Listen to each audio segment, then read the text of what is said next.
untuk patok yang akan kita cek adalah mulai dari patok yang pas di pintu gerbang dan di PLBN ada 7 patok, tidak keseluruhan, termasuk 2 patok yang hilang. Yang pada saat badai Siroja kemarin ada 2 patok yang hilang. Nah itu kita cek lagi ke sana karena kemungkinan kemarin ada badai lagi, kemudian air akan naik, kemungkinan ada patok lagi yang bisa bergeser atau hilang. Oleh karena itu kesempatan ini kita ngecek di daerah sekitar pantai. Jelas? Jelas. Pada saat pelaksanaan pengecekan yang untuk yang paling depan nanti yang bawa bendera orang, kemudian yang satunya lagi di belakang. Selama dalam perjalanan perhatikan faktor keamanan, ya, baik personil maupun material. Ya, jangan sampai ada barang-barang kita yang kececer, apalagi ada yang sampai celaka dalam perjalanan. Ya, rute yang kita lalui banyak berbatu-batu, ya, kemudian pasir, jadi hati-hati di situ. Juga ada yang becek. Jadi perhatikan betul faktor keamanan selama dalam perjalanan. Sampai di sini ada pertanyaan? Jelas? Jelas. Oh jelas, mari kita laksanakan bersama-sama dengan penuh semangat dan penuh tanggung jawab. Perhatian, selesai. Siap. Setelah istirahatkan, langsung diatur formasi. Pati, siap cepat. Ya, bendera merah putih yang di depan, yang satunya di belakangnya. Merah putih.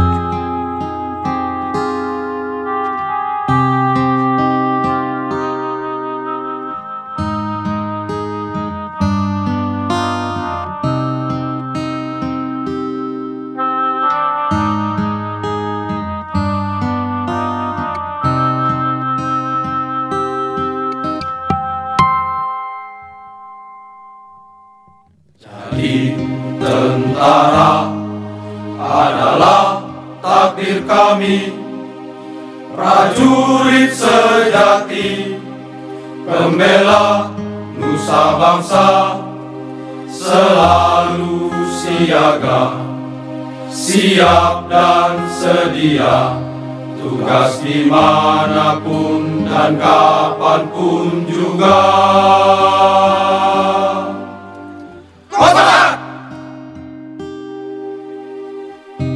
Itulah diri kami, prajurit sejati, setia dan berani, selalu siaga, siap dan sedia, jiwa raga kami untuk nusa bangsa. Pada Tuhan doa kami panjatkan, berkahilah tekad kami. Mengabdi kami untuk rakyat yang tercinta, jiwa raga kami untuk nusa bangsa. Jiwa raga kami untuk Indonesia. Diperbaiki pada tahun 2005. Jadi ini dibuat pada tahun 2005 untuk perbaikannya. Kalau di sebelah kan sudah langsung di batas sungai, inilah batas daripada negara kita. Nah, kalau kita di jembatan situ ada garis kuning yang di tengah, di situ sudah yang garis kuning di sebelah sana itu yang pertengahan itu sudah masuk PNG, ini RDTL. Ya, di sini RRQ. Silakan kalau mau berfoto di sini di merah putih di sini. Rekan-rekan wartawan mau berfoto.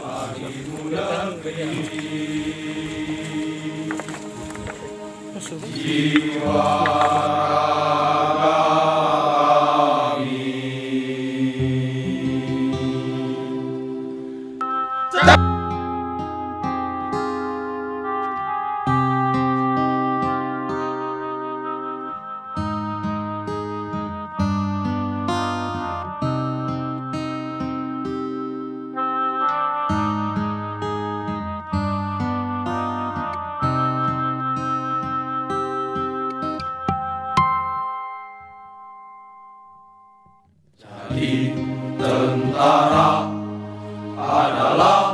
takdir kami, prajurit sejati, pembela nusa bangsa, selalu siaga, siap dan sedia, tugas dimanapun dan kapanpun juga. Komandan! Itulah diri kami, prajurit sejati, setia dan berani, selalu siaga, siap dan sedia, jiwa raga kami untuk nusa bangsa. Pada Tuhan doa kami panjatkan, berkahilah tekad kami. Mengabdi kami untuk rakyat yang tercinta, jiwa raga kami untuk nusa bangsa. Jiwa raga kami untuk Indonesia. Jaga! Jaga! Jaga! Itulah jiwa kami, prajurit Dharma Putra, kesatria sejati, selalu siaga, siap dan sedia, padamu negeri kami mengabdi. Bagimu negeri, jiwa raga kami.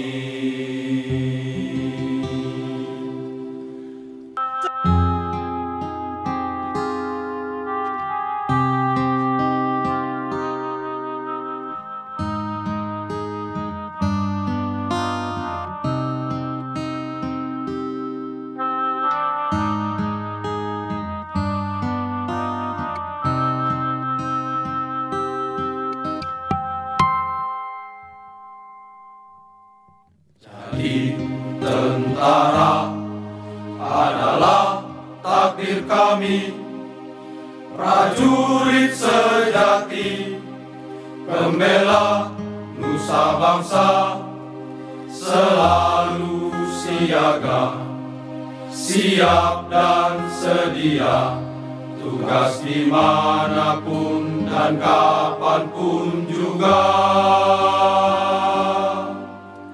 Komandan! Itulah diri kami,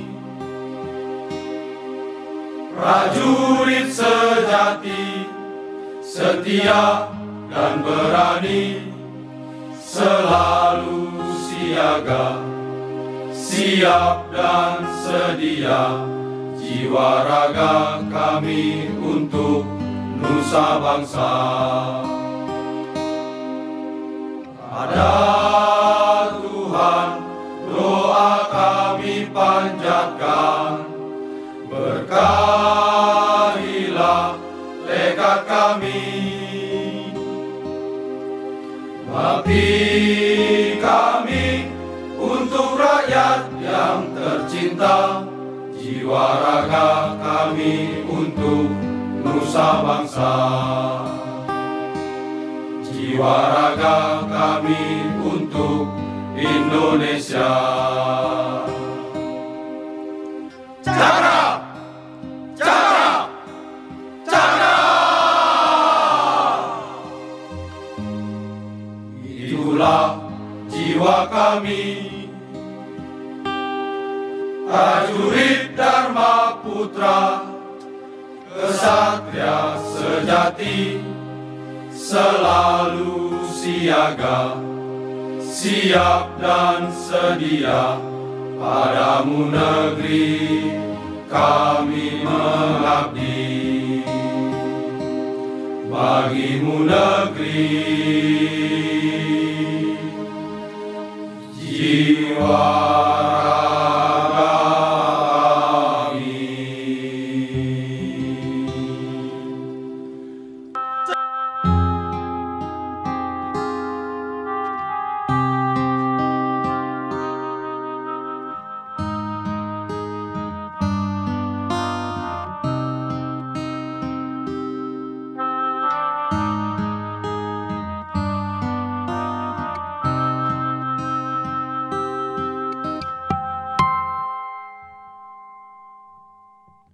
Jadi tentara adalah takdir kami, prajurit sejati, pembela nusa bangsa, selalu siaga, siap dan sedia.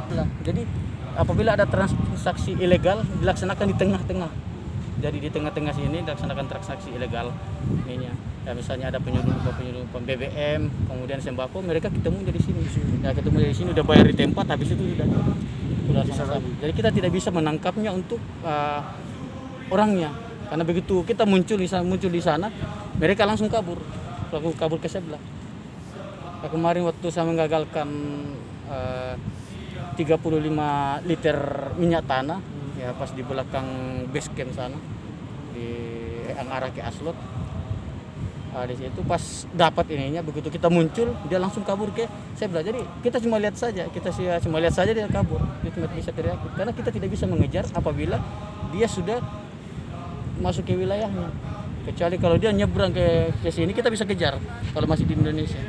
Tapi kalau dia begitu masuk di tengah sini, masuk sebelah sudah melewati daripada batas itu, kita sudah dilarang. Nah, kita sudah kena hukum apabila kita menyeberang ke sana. Ya kita tidak bisa tidak bisa mengejar lagi. Jadi untuk ini patok-patok yang sudah tertutup dengan air ini, apa langkah selanjutnya untuk buat? Itu kalau untuk kita Satgas cuma melaporkan saja bahwa patok ada 2 patok di sini, misalnya ada 2 patok yang hilang pada koordinat sekian, kemudian kita ambil dokumentasi di situ. Nah, nanti petugas dari pengelola perbatasan nanti yang akan bagaimana tindakannya yang dilaksanakan. Apakah nanti dibuat lagi patok nantinya atau kerjasama lagi dengan negara tetangga untuk berbagai. Jadi nanti bukan kita yang ini kan, kita cuma melaporkan saja keadaan. Misalnya ada patok yang roboh, salah satu contoh ada patok yang roboh, kita untuk Satgas itu tidak boleh memberdirikannya. Ya, kita tidak boleh ngotak-atik, kita tinggal cuma melaporkan saja bahwa patok sekian ini roboh, patok sekian ini bergeser, patok sekian ini ketimbun tanah misalnya. Jadi kita tidak bisa eksekusi di sini. Baru ditindaklanjuti. Ya nanti tinggal itu tadi pengelola perbatasan. Tugas perbatasan yang ini. Kalau untuk di sekitar sini ada beberapa patok ya? Ada 2 patok yang hilang. Nah, ada 2 patok yang hilang, sama-sama patok batas negara. Ya yang pas di tengah-tengah ini, yang dekat antara kayu kering itu ada di situ satu. Kemudian pas di belakang kita ini ada satu.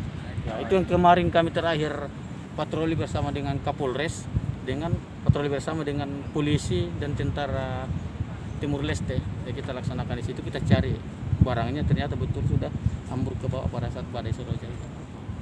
Nah, mudah-mudahan nanti pada saat musim kemarau ya air di sini sudah turun, nah, kita bisa lihat. Apakah di tempat ini orang sering melakukan keluar masuk atau sering melakukan? Ini yang tempat ini adalah termasuk daerah yang istilahnya jalan tikus, jalan tikus. Jadi salah satu contoh misalnya yang kita lihat kan kadang ada tapak-tapak sapi di situ. Nah, jadi orang biasanya mereka menyelundupkan sapi misalnya dari rata-rata dari Timur Leste ke Indonesia. Nah, jadi pada saat kita melaksanakan penggagalan, mereka menyampaikan bahwa ini memang sapi kami. Ya, cuma menyeberang, kami usir kembali. Nah, karena ini memang perlintasan, ya perlintasannya di sini. Jadi itulah salah satu kendalanya kalau berupa barang, ya kayak BBM, kemudian sembako, itu bisa kita langsung tangkap karena kan ada barang bukti, ya. Ada barang bukti, kenapa ada barang di situ, otomatis pasti akan diselundupkan. Ya. Dan pada saat kita temukan, otomatis langsung lari ke sebelah. Begitu mereka lari ke sebelah, kita tidak bisa lagi ngejar, ya karena sudah bukan negara kita lagi. Jadi sudah sampai situ saja. Nah, Kalau berupa barang bisa kita tangkap, tapi kalau berupa hewan itulah kendalanya. Walaupun sudah jelas-jelas kita dapatkan mereka menyeberangkan, tapi alasannya itu punya kami sendiri yang menyeberang ke sebelah. Ya karena kan ya kita lihat saja kondisinya di sini datar, jadi kemudian banyak bekas jejak sapi di situ. Ya, kita tidak tahu itu sapi Indonesia atau itu sapi dari Timur Leste. Ya. Itu ininya. Berarti yang dulunya itu batasnya di sana. Ya batasnya di sebelah. Kita masih di sebelah ini, masih kita ini. Ya masih sebelah. Karena masih ada patok kita di sebelah. Tadi yang sekarang sudah daratan itu sudah Timur Leste sekarang. Tapi di sebelah ada ujungnya itu masih ada patok kita. Ya yang ke situ sudah. Kita masih ada patok kita di sebelah sana. Di sebelah sudah dengan Timur Nah, Leste. kalau sudah di sebelah ini sudah Timur Leste. Ini laut nama apa? Nama. Ini muara perbatasan. Berarti sebelah sudah ada Australia ya? Iya, kalau terus ke sana sudah Australia sudah. Ini masih di Laut Selatan. Masih ini. Berarti untuk kejadian seperti sapi yang dari luar, dari kita Indonesia yang masuk ke sana terus ditembak itu pernah terjadi ya? Pernah terjadi kemarin ya, bulan lalu kejadian, tapi kita tidak bisa ini, dan masyarakat pun sudah tahu kalau ada sapinya ditembak di sebelah dia, mereka tidak akan menuntut karena dia sudah tahu kalau barang ke sebelah mau manusia maupun hewan kalau ke sebelah itu sudah haknya mereka. Jadi tidak boleh kita misalnya sapi kita ini, misalnya saya punya sapi, kemudian sapi saya nyebrang ke sana, saya lihat nyebrang ke sana, sudah saya cuma bisa melihat saja, tidak bisa nyebrang ke sana untuk ngambilnya. Ya paling cuma dipanggil saja, jadi tidak bisa kita menyeberang untuk mengambilnya. Terjadi. Ya, ditembak terus lari. Ya kejadian kemarin itu ditembak di dekat pos Haslot penyeberangan sana, nyebrang ditembak, ya untungnya pas ditembak kabur lagi kembali ke Indonesia, jadi masih bisa diambil daging. Iya. Nah, kalau dia mati di sebelah sudah diambil dagingnya sama orang sebelah, jadi sudah ada haknya. Jadi sama juga apabila ada sapi yang dari sebelah ke Indonesia, ya udah orang Indonesia bisa nangkap. Itu bisa kita tembak kalau itu. Jadi sudah jadi hak. Itu sudah tidak jadi permasalahan antara masyarakat di sini, antar negara. Karena sudah ada kesepakatan. Nyebrang berarti punyanya ya yang didatangi. Kita tidak bisa menyeberang juga walaupun kita petugas siapapun. Pernah kejadian juga dulu ada anak-anak di sini yang main dia tidak sadar kalau dia sudah nyebrang karena main-main kan di sini, nyebrang ke sini, dia tidak sadar kalau di sini sudah Timur Leste. Akhirnya ketangkap sama petugas di sebelah, rencana mau dideportasi. Tentunya ya dilaksanakan koordinasi akhirnya kembali. Karena rawan ini kan kita kan kalau ini kan cuma main-main kan kita nggak rasa itu main-main di sebelah ini, apalagi kan ini batas ini kan. Tadi kalau kita pagi-pagi ini masih agak kering-kering ini. Jadi untuk kegiatan hari ini kita melaksanakan patroli patok batas. Hasilnya kita sudah mendatangi beberapa patok. Untuk patok-patok yang lama tidak ada perubahan, tidak ada yang hilang lagi, kecuali yang ada 2 patok memang sudah hilang dari beberapa bulan yang lalu pas badai Seroja ada yang hilang. Itu tidak bisa kita datangi lagi karena air lagi naik, apalagi di belakang kita tadi kita lihat sama-sama ada buaya. Nah, jadi kemudian di sini di belakang kita ini sudah Timur Leste. Jadi kita sudah tidak bisa lagi menyeberang ke sebelah. Untuk 2 patok yang hilang itu, jadi dari Satgas itu cuma bisa melaporkan ke komando atas, nanti ditindaklanjuti oleh petugas perbatasan. Kapan diperbaiki kita belum monitor, sampai kita sudah laporkan bahwa ada 2 patok yang hilang.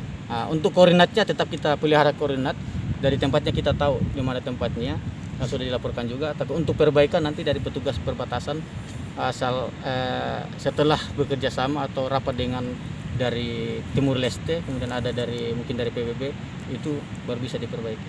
Jadi dilaksanakan secara bersama-sama. Baik Komandan, ini selain 4 batas ini ada lagi patok batas yang lain atau bagaimana? Kalau untuk patok seluruhnya ini ada 21 patok. Ya, yang kita datangi tadi itu yang kita lewati tadi ada 7 patok. Ada 7 patok seluruhnya. Inilah ujung dari patok yang terakhir. Ya.